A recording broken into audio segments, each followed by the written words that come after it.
Assalamualaikum warahmatullahi wabarakatuh. Dan salam sejahtera untuk kita semua. Perkenalkan, nama saya Israyanti dari Akademi Kebidanan Paramata Raha. Hari ini saya akan mengajak teman-teman sekalian untuk mengetahui sistem pencernaan pada manusia. Sistem pencernaan merupakan tempat di mana proses kompleks pengolahan makanan menjadi nutrisi yang diserap oleh tubuh terjadi.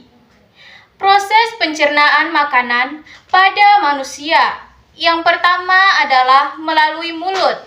Bagian mulut merupakan langkah pertama dalam sistem pencernaan makanan manusia.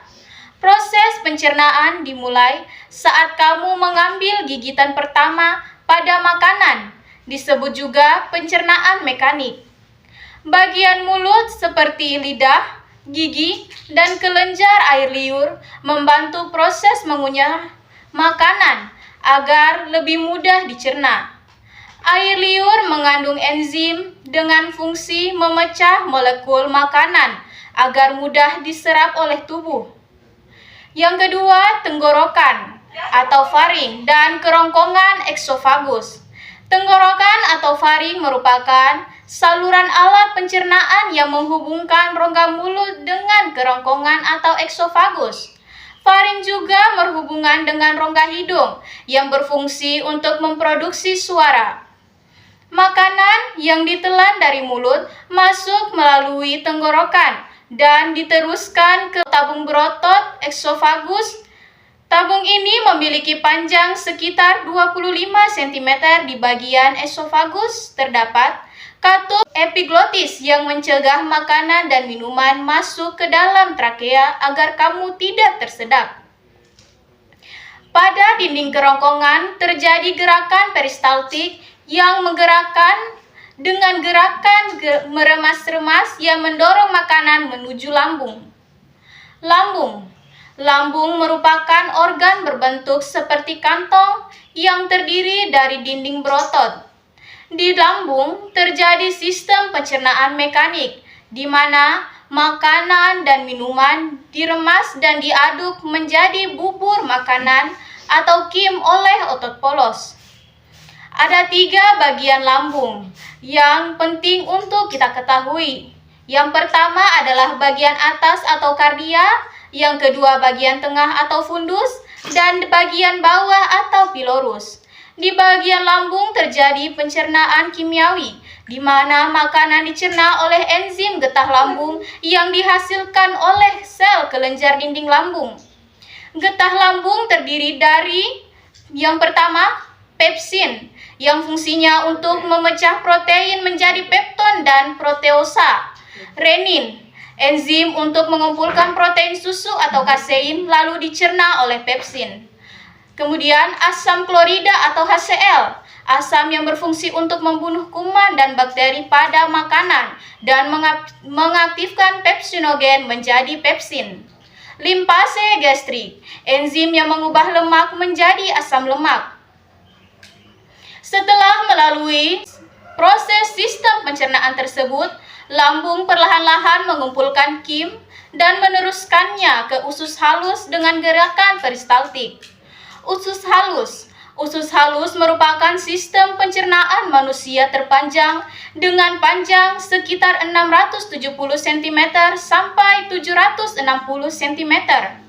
Penyerapan nutrisi paling banyak terjadi pada saluran pencernaan ini. Usus halus terdiri dari 3 bagian penting yang masing-masing memiliki fungsi yang berbeda dalam proses pencernaan makanan. Yang pertama, duodenum atau usus 12 jari.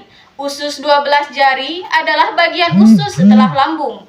Fungsinya untuk menyalurkan makanan ke usus halus dan mencerna makanan secara kimiawi. Terdapat 2 muara saluran, yaitu getah pankreas dan kandung empedu. Enzim yang disekresikan oleh getah usus halus merupakan enzim etrokinase, tripsin, erepsin, disakarase, dan limpase. Jejunum atau usus kosong merupakan usus kosong yang terdapat jonot-jonot usus yang disebut villi. Fungsi utama villi adalah memperluas permukaan usus untuk penyerapan makanan. Hampir 90% penyerapan nutrisi terjadi pada bagian usus ini, dan selanjutnya diedarkan ke dalam aliran darah atau limpa. Ileum, usus penyerapan, bagian akhir pada saluran pencernaan usus halus. Nutrisi seperti vitamin B12, garam empedu, air, dan elektrolit yang belum diserap oleh jejunum akan diserap oleh bagian usus ileum. Seperti jejunum, ileum juga memiliki villi. Gerakan kontraksi peristaltik pada usus halus mendorong makanan dari satu bagian ke bagian lain.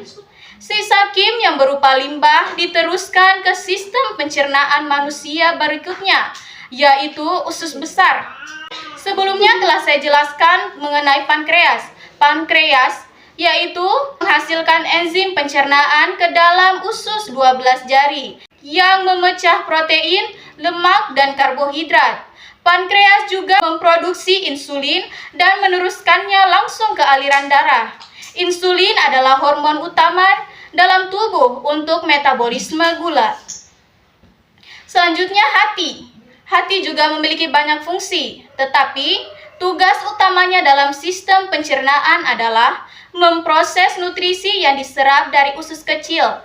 Empedu dari hati dikeluarkan ke usus halus juga memainkan peran penting dalam mencerna lemak dan beberapa vitamin.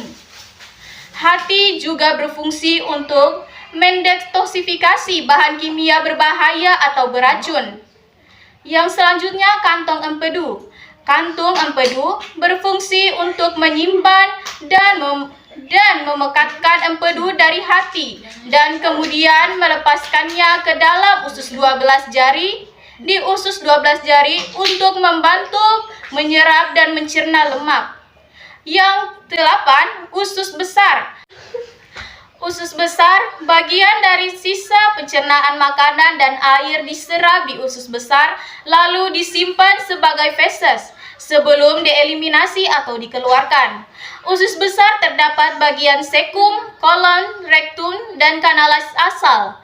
Fungsi utama usus besar adalah membusukkan sisa makanan atau limbah oleh bakteri Escherichia coli agar lebih mudah untuk dikeluarkan. Di bagian kolon ini juga terjadi penyerapan air dan vitamin K. Setelah itu, zat makanan yang sudah dicerna akan disimpan di rektum dan dieliminasikan melalui kanalis asal ke anus dengan gerakan peristaltik. Yang selanjutnya ke rektum dan anus. Terakhir yaitu rektum dan anus. Sisa isi usus besar yang telah menjadi feses kemudian disalurkan ke rektum. Rektum adalah bagian akhir dari usus besar yang berfungsi sebagai tempat penampungan feses, sementara sebelum dikeluarkan dari tubuh. Saat rektum mulai penuh, otot-otot di sekelilingnya akan terangsang untuk mengeluarkan feses. Inilah yang membuat teman-teman merasa mules dan ingin buang air besar. Feses nantinya akan dikeluarkan melalui anus. Anus merupakan bagian paling akhir dari saluran pencernaan yang berbatasan langsung dengan lingkungan luar. Fungsi anus tak lain adalah sebagai tempat keluarnya feses. Gangguan sistem pencernaan merupakan penyakit yang sering dialami atau dihadapi oleh banyak orang. Gangguan ini bisa disebabkan oleh berbagai hal seperti bakteri pada makanan, stres, atau infeksi. Beberapa ragam gejala yang sering dirasakan oleh perut, mulai dari perut kembung, mual, sensasi terbakar di bagian dada, sembelit, diare, sampai muntah. Umumnya, penyakit MAH, diare, dan konstipasi dapat dihindari dengan mengonsumsi makanan yang tepat. Banyak dari obat-obatan yang bisa membantu meredakan gejala gangguan tersebut.